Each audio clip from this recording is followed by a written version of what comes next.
Bonjour Adrien Gindre, votre invité Fabien Roussel, secrétaire national du Parti communiste français. Bonjour Fabien Roussel. Bonjour Adrien Gindre. D'abord la situation à Gaza, puisque vous appeliez hier à un rassemblement sur le parvis des droits de l'homme à Paris pour demander la paix, pour demander la reconnaissance de l'État palestinien. Il se trouve que justement Emmanuel Macron organisera et participera en juin avec l'Arabie Saoudite à une conférence à New York sur ce sujet de la reconnaissance de l'État palestinien. Est-ce que c'est une démarche que vous soutenez ? Bon, déjà, le président de la République a légèrement bougé ces dernières semaines, mais ça vient tellement tardivement. Ce que l'on voit à Gaza, mais aussi en Cisjordanie, ce sont des massacres de masse, c'est un nettoyage ethnique, c'est un génocide. Et le mot, il ne faut pas avoir peur de l'employer. Il est urgentissime d'agir, et d'agir tout de suite. Dans un mois, ce sera trop tard. Il n'y aura plus de drapeau palestinien à planter à Gaza, parce que Gaza sera rasé. Ce sont des dizaines de milliers d'enfants qui sont massacrés tous les jours. Vous dites au mois de juin, cette conférence pour reconnaître l'État palestinien, elle est vaine. C'est pas qu'elle est vaine, mais ce que je dis, c'est qu'il faut agir tout de suite. 150 États ont reconnu... Ça veut dire quoi, pardon, Fabien Roussel ? Agir, ça veut dire reconnaître l'État de Palestine. 150 pays l'ont fait, dont des pays de l'Union européenne, que la France ne figure pas dans cette liste. C'est une honte pour la diplomatie française. Vous appelez une reconnaissance immédiate ? Mais bien sûr, une reconnaissance immédiate, c'est un acte politique fort. Mais aussi, il faut aujourd'hui que la France elle-même puisse prendre des mesures fortes contre le gouvernement raciste d'Israël, qui commet ces crimes contre l'humanité, reconnus comme tels par la Cour pénale internationale, par exemple. N'allons pas plus vite que la justice internationale. Non, mais Fabien Roussel, par exemple, non, mais attendez, il ne peut pas y avoir deux poids, deux mesures en matière de droit international. On prend des sanctions contre la Russie. Les chefs d'État se sont réunis à Kiev. Pourquoi ne font-ils pas, M. Macron et d'autres, le choix de se rendre aux portes de Gaza pour demander l'entrée des convois humanitaires? C'est exactement ce qu'a fait Emmanuel Macron au mois d'avril. Fabien Roussel, il est allé en Égypte, à El Arish, aux portes de Gaza précisément. Aujourd'hui, il faut aller sur place, faire en sorte que l'aide humanitaire rentre, qu'il y ait un cessez-le-feu. Je demande à ce que la France cesse aujourd'hui tout accord commercial avec Israël. Vous avez entendu que c'est exactement ce que le président français dit quand il dit qu'il soutient l'initiative européenne de réexaminer l'accord d'association avec Israël. C'est exactement ça. Vous savez ce qu'on dit chez moi, le papier, il se laisse faire. Donc il peut écrire des communiqués dans lesquels il dit qu'il va faire ou qu'il fera, mais toujours est-il qu'aujourd'hui, il n'a rien fait. Mais vous ne lui faites pas confiance, Fabien Roussel. C'est pour ça que je lui demande d'agir et d'être concret. Mais quand il dit, il y a encore quelques jours sur TF1, ce qui se passe à Gaza est inacceptable, c'est une honte. Quand il dit qu'il va œuvrer pour la reconnaissance de l'État palestinien, vous ne faites pas confiance au chef de l'État français. Mais je dis qu'enfin, il commence à dire qu'il va faire, mais je voudrais qu'il fasse. Il y a une urgence.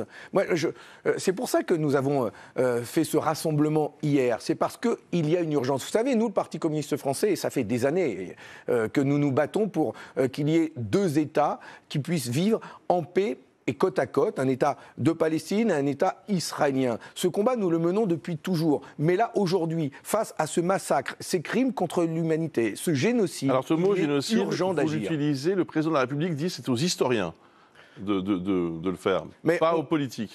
Qu'est-ce que vous répondez à cela ? Il y a la justice internationale qui se positionnera là-dessus, il y a les historiens qui écriront là-dessus, mais... Aujourd'hui, de plus en plus de responsables, y compris internationaux, y compris de l'ONU, utilisent ce terme pour dire que ce qui se passe là-bas, comme il y a une intention de raser Gaza, il y a une intention de tirer une croix sur ce peuple, et donc il y a urgence. Ne rien faire aujourd'hui, c'est se rendre complice de ces crimes. Fabien Roussel, je voudrais également qu'on évoque ce qui se passe en France, avec hier à l'Assemblée cette proposition de loi qui a été rejetée. Elle était censée alléger les contraintes sur les agriculteurs. Ce sont ses propres partisans qui ont rejeté le texte pour justement éviter les amendements venus des écologistes et des insoumis, ce qui fait dire à Mathilde Panot de la France Insoumise que c'est là un motif de censure du gouvernement. Est-ce que votre parti, le Parti communiste, voit un motif de censure du gouvernement ? D'abord, ce que je vois, c'est qu'il y a des agriculteurs, encore une fois, qui se sentent abandonnés, alors qu'ils font face à un libre-échange dans le monde, avec la menace toujours du Mercosur, avec une concurrence déloyale parmi les pays de aux amendements venus de la gauche, Fabien Roussel. Ils sont plutôt satisfaits.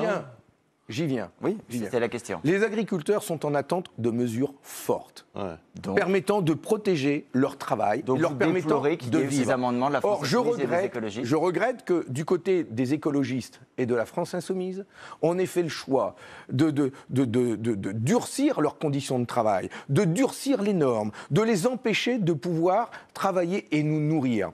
Et ça, les agriculteurs sont en colère contre ça. Je suis, moi...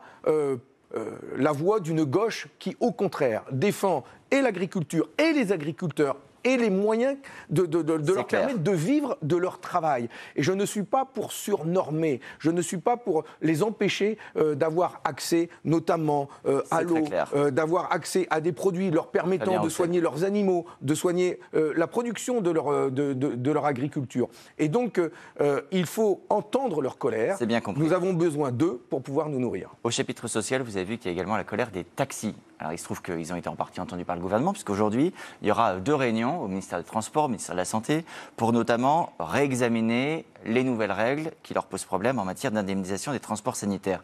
Est-ce que vous dites, très bien, acceptons le dialogue, acceptez le dialogue et mettez fin aux actions, puisqu'il y a un bouger du gouvernement? Bon, d'abord, il faut toujours dialoguer. Mais je remarque surtout que si les taxis n'avaient pas engagé ce mouvement de protestation, de grève, encore une fois, le gouvernement aurait fait peser sur eux des mesures d'économie qui les empêchent de travailler. 150 millions sur 6 milliards de coûts de transport sanitaire. On vient de parler des agriculteurs, sur qui s'abat chaque fois des normes supplémentaires, mais les taxis, je les emprunte quand je me déplace à Paris, je prends souvent le métro, mais parfois je les emprunte. Eh bien, je leur pose à chaque fois la question. D'ailleurs, ils pourraient le dire, à chaque fois je leur pose la question, combien d'heures vous avez travaillé aujourd'hui? Ils travaillent entre 10 à 12 heures par jour pour pouvoir vivre. On ne parle pas des taxis en général, on parle d'un cas très précis qui sont les transports sanitaires. Ils subissent une concurrence déloyale. Ils subissent une concurrence nettoyale, notamment de la libéralisation du secteur et de l'ubérisation pas plus tard qu'hier, la Cour des comptes dit qu'il y a un dérapage hors de contrôle des dépenses de la sécurité sociale. On reste sourd au risque que la Sécu ne puisse plus financer dans quelques années. Ils demandent tout simplement plus de moyens de contrôle. La police des taxis doit être renforcée pour qu'ils puissent justement mettre hors d'état de nuire ces taxis de contrebande qui ne payent pas les charges que payent les taxis. Pas d'économie, c'est ça ce que vous nous dites. Mais avant de faire des économies sur des professions, sur des artisans, permettons-leur de vivre. Voilà, moi c'est tout ce que je demande.